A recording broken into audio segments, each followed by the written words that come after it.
Welcome to 100% maths. क्या आप सबको भी लगता है कि पेपर प्रेजेंटेशन मैटर करती है सिर्फ आपकी बाकी सब्जेक्ट्स के लिए, नॉट इन मैथमेटिक्स? मैथमेटिक्स का एग्जाम अटेम्प्ट करने के लिए आप लोगों को सिर्फ कैलकुलेशंस और फॉर्मूलाज की रिक्वायरमेंट होती है, तो ऐसा बिल्कुल नहीं है।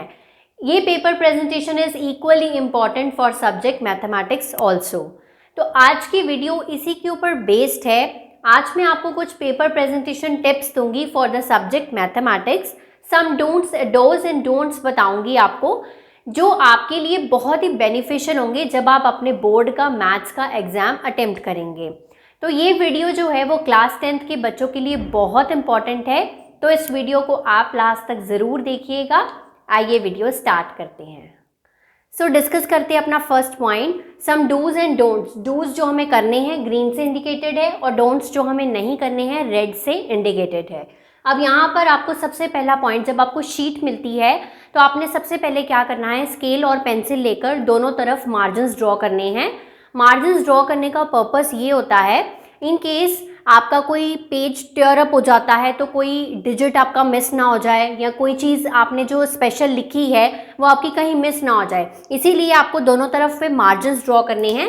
लेटस से ये हमारी पूरी शीट है, तो आप इस तरह से दो मार्जिन्स ड्रॉ करेंगे और यहाँ पर लिखेंगे। अगर इन केस यहाँ से पेपर फट जाता है या यहाँ से पेपर फट जाता है, तो इन केस आपका जो कोई भी जो डेटा आपने लिखा है तो वो आपका मिस ना हो। ये होता है purpose to draw the margins. तो आपको दोनों तरफ सबसे पहले मार्जिन्स को ड्रॉ करना है।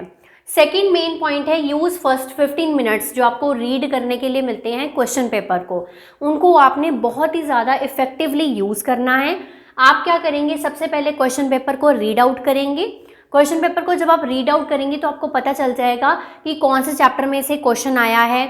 इन केस कोई ऐसा क्वेश्चन है जैसे ट्रिग्नोमेट्रिक टेबल का कोई क्वेश्चन आया है, तो आप फटाफट से रफ शीट पे एंड पे आप क्या कर सकते हैं, ट्रिग्नोमेट्रिक का टेबल बनाकर रख सकते हैं। एरिया रिलेटेड टू सर्कल्स के जैसे फॉर्मूले थोड़े बड़े हैं, या कोई भी और चैप्टर है जिसके फॉर्मूले आपको भूल सकते हैं इन केस हरी में। सो आपने क्या करना है, सबसे पहले उन 15 मिनट्स के अंदर अंदर ही आपको क्वेश्चन पेपर के रीड आउट करके ट्रिग्नोमेट्रिक का टेबल, कोई फॉर्मूला आपने क्या करना है, eight the end of the sheet आपने लिख लेना है, ताकि आपको बाद में कोई प्रॉब्लम ना आए, राइट।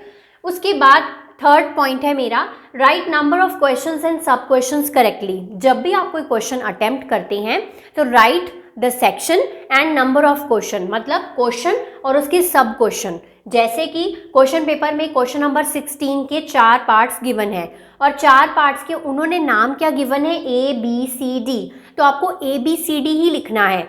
आप इस तरह से नहीं लिख कर आएंगे 1 2, मतलब ये जो नंबरिंग है वो आप चेंज नहीं करेंगे। आपको जिस फॉर्मेट में गिवन है क्वेश्चन पेपर में, उसी फॉर्मेट में आपको आंसर शीट में प्रेजेंट करना है, ठीक है। ये बहुत इंपॉर्टेंट पॉइंट है।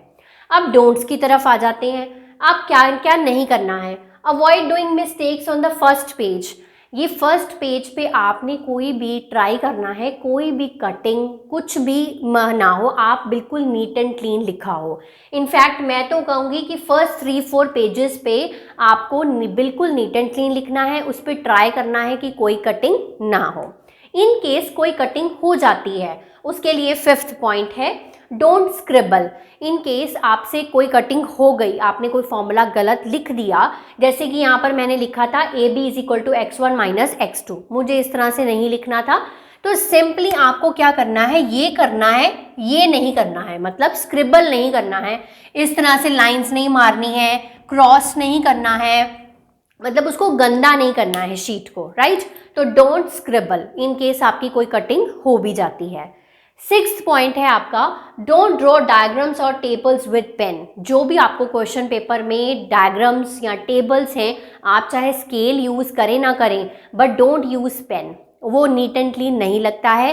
तो इसीलिए ये दोनों में मिस्टेक होने के चांसेस ज़्यादा होते हैं। डायग्राम कभी भी किसी पोर्शन से गलत हो सकता है, तो अगर आप पेन से ड्रॉ करेंगे तो you will not able to रब।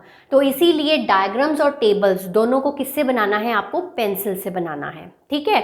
स्केल चाहे यूज़ करो ना करो, but you don't use pen. Seventh point है don't do calculations here and there. आप कोई भी कैलकुलेशन इधर उधर नहीं करेंगे, उससे क्या पेपर होगा, डर्टी लगेगा। तो आपको जो भी कैलकुलेशन करनी है, पीछे आपको रफ शीट गिवन होती है उस पे करो, या फिर लाइन लगाकर साइड ऑफ द, जहां पर आप आंसर अटेम्प्ट कर रहे हो उसकी साइड पे कर सकते हो। So next point is eighth point. ये बहुत ही ज़्यादा इंपॉर्टेंट पॉइंट है, ज़्यादातर बच्चे इसमें बहुत मिस्टेक करके आते हैं ग्राफ पेपर के रिगार्डिंग। अब ग्राफ तो आना ही आना है, अब put all the details on the graph paper. तो ग्राफ पेपर के ऊपर सिर्फ आपको ग्राफ ही ड्रॉ कर नहीं आना है, उस पर कुछ डिटेल्स होनी चाहिए जो कि आपको मेंशन करनी ज़रूरी होती हैं। सबसे पहले उसका क्वेश्चन नंबर, जिस भी क्वेश्चन नंबर क्वेश्चन के साथ आपको ग्राफ पेपर आया है, mention that question number on the graph paper. And इसको मैं तो कहूँगी आप पेंसिल या पेन दोनों से ही मेंशन कर सकते हैं, बट मेरे ख्याल से आपको क्वेश्चन नंबर जो है वो पेन से आपको मेंशन करना चाहिए।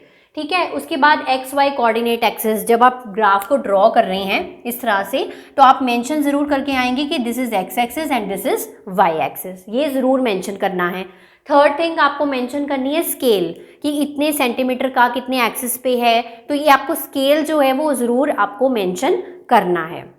Next name and roll number. Name and roll number क्यों मेंशन करना है, बाय चांस आपका जो ये ग्राफ पेपर है टेयर हो जाता है आपकी क्वेश्चन शीट से, आंसर शीट से, तो आपको फिर भी आपके टीचर को पता चल सकता है नेम और रोल नंबर के थ्रू कि ये इस स्टूडेंट का पर्टिकुलर ग्राफ है। ठीक है, तो ये जो डिटेल्स हैं वो आपको ग्राफ पेपर के ऊपर मेंशन करके आनी है, राइट। नाइन्थ पॉइंट है इसका, don't attach graph paper at the end of the answer sheet, it might tear off. ठीक है ना, आपने क्या किया, ग्राफ पेपर है क्वेश्चन नंबर 29 का, आपने ग्राफ पेपर को क्या किया, लास्ट पे अटैच कर दिया। बाय चांस वो टेयर हो गया तो आपका, अगर आपने ये डिटेल्स मेंशन नहीं की होंगी तो वो जो है आपका मिस हो जाएगा शीट से, आपके मार्क्स जो है वो डिडक्ट हो सकते हैं। इसीलिए कोशिश करिए कि आंसर शीट के मिडल में जहाँ पर आपका क्वेश्चन है ट्राई करिए वहाँ पर अटैच करने की, नहीं तो आंसर शीट के बीच में ग्राफ पेपर को डालकर उसको अटैच करिए। ठीक है, एंड पे नहीं करना है। नेक्स्ट पॉइंट है राइटिंग यूनिट्स इज इंपॉर्टेंट। अब जो भी यूनिट्स हैं, जैसे सरफेस एरिया वॉल्यूम्स वाला चैप्टर है, एरिया रिलेटेड टू सर्कल्स वाला चैप्टर है, जब भी उसमें से कोई क्वेश्चन आएगा तो उसमें आपको यूनिट्स मेंशन करना ज़रूरी होता है, उसका हाफ मार्क होता है, वो डिडक्ट हो सकता है। इसलिए जो भी यूनिट्स क्वेश्चन में मेंशन होंगी उसके अकॉर्डिंगली आपको उसका आंसर लिखना है। अगर कहीं पर जैसे डिस्टेंस फॉर्मूला के क्वेश्चन आते हैं तो आपको वहाँ पर कई बार यूनिट्स गिवन नहीं होती, फिर भी डिस्टेंस जो होता है that is in some units, तो आपको हमेशा डिस्टेंस फॉर्मूला जब अप्लाई करना है नीचे आंसर लिखना है। जैसे आंसर आया 16, तो 16 यूनिट्स लिख कर आना है, तो यूनिट्स मेंशन करना ज़रूरी है, मतलब इसके इट्स वेरी इंपॉर्टेंट। नेक्स्ट है फॉर्मेट। अब जिस फॉर्मेट में, किस फॉर्मेट में आपको आंसर को प्रेजेंट करना चाहिए। अब जैसे ट्रायंगल्स के क्वेश्चन होते हैं उसमें कई बार हमें फाइंड करने के लिए बोला जाता है, कई बार उसमें प्रूव करने के लिए बोला जाता है। तो अगर फाइंड करने के लिए बोला जाए तो गिवन पहले लिखना है, टू फाइंड लिख सकते हो, और अगर कोई आपने कंस्ट्रक्शन की है तो कंस्ट्रक्शन वाला भी लिखेंगे। ठीक है, और अगर टू प्रूव है तो टू प्रूव लिखेंगे, मतलब इस फॉर्मेट में आपने आंसर को प्रेजेंट करना है। ठीक है, लास्ट पॉइंट है डूज का, put the final answer in a box. ठीक है, तो आपको जो भी फाइनल आंसर है आपको उसको बॉक्स में डालना है। ठीक है, बॉक्स में इसलिए डालना है ताकि टीचर को दूर से ही पता चल सके। आपको ये बॉक्स को ड्रॉ नहीं करना है, मीन्स स्केल पेंसिल लेकर, जस्ट सिंपल पेंसिल से आप या पेन से ही आप क्या कर सकते हो, जस्ट छोटा सा बॉक्स ड्रॉ करके उसमें आप आंसर को प्रेजेंट कर सकते हो। It looks neat and clean. ठीक है, अब उसके बाद 12th पॉइंट है don't put the values wrong, put that value only given in the question. आपको अपनी तरफ से वैल्यूज़ नहीं डालनी है, जो भी क्वेश्चन में गिवन है वैल्यूज़ वो डालनी है। स्पेसिफिकली पाई की वैल्यू 22/7 गिवन हो या 3.14 गिवन हो, जो भी गिवन होगी क्वेश्चन में उसके अकॉर्डिंगली क्वेश्चन को सॉल्व करना है। अगर गिवन नहीं है तो फिर आप पाई की वैल्यू कोई भी पुट कर सकते हो। ठीक है, 13th पॉइंट है if you are stuck somewhere, by chance कोई कैलकुलेशन पे आप स्टक हो जाते हो तो उस पर आप टाइम वेस्ट नहीं करेंगे रीडूइंग इट। आप थोड़ी सी स्पेस छोड़ सकते हैं, बाई चांस आपको एंड पे टाइम मिले तो आप उस कैलकुलेशन पे या क्वेश्चन पे जाकर फिर से उसको सॉल्व करने की कोशिश कर सकते हो।